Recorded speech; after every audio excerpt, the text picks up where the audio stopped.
Ben was born perfectly healthy with dark eyes like his mum. But when he was 2, she looked into his eyes and saw something was terribly wrong. In his pupil, it looked like a marble, or, you know, when you shine a light at night on a cat's eye, and you know how that looks like a marble or like a light or fluorescent. And that's what it looked like. And within 3 days, it turned white. In Ben's eye was a rapidly growing malignant tumor, retinoblastoma. It's a rare infant eye cancer that affects only 6 children per million. If left to its own devices, it would be lethal. It would kill him. The disease would spread locally, and he would never be able to survive. If Ben wasn't treated, it would quickly spread along the optic nerve and into his brain. If it's not caught very early, often the treatment is to have to actually remove the eye in order to save the body from having it spread. And Ben, of course, had very aggressive treatment. In an attempt to save his sight, doctors immediately began intense chemo and radiotherapy. But after 10 months, there was still some scattered tumor.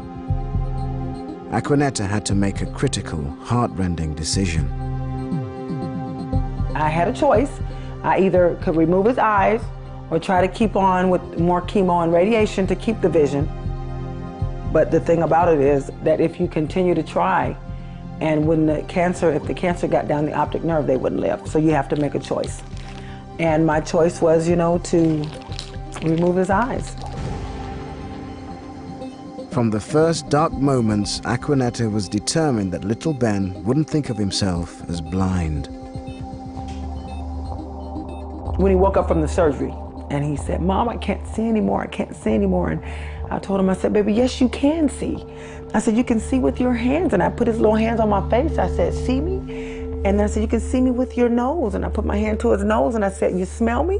I said, "You can see me with your ears." I said, "You hear me?" I said, "Baby, you can't use your eyes anymore, but you still have your hands and your nose and your ears." I said, "Baby, you can still see."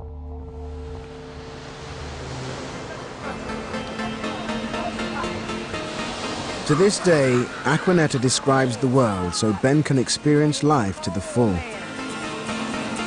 Mom, where are you standing right now? I'm right here. Whoa, snaps, where you stand, do you just see miles and miles of water? Yes, Ben. I mean, as far as my eyes can see, looking out, now I do see some mountains out there and I see clouds, but all I can see is water. Instead of the land, it's just water. And from here, it looks like a deep blue. It just looks like a picture. It's beautiful.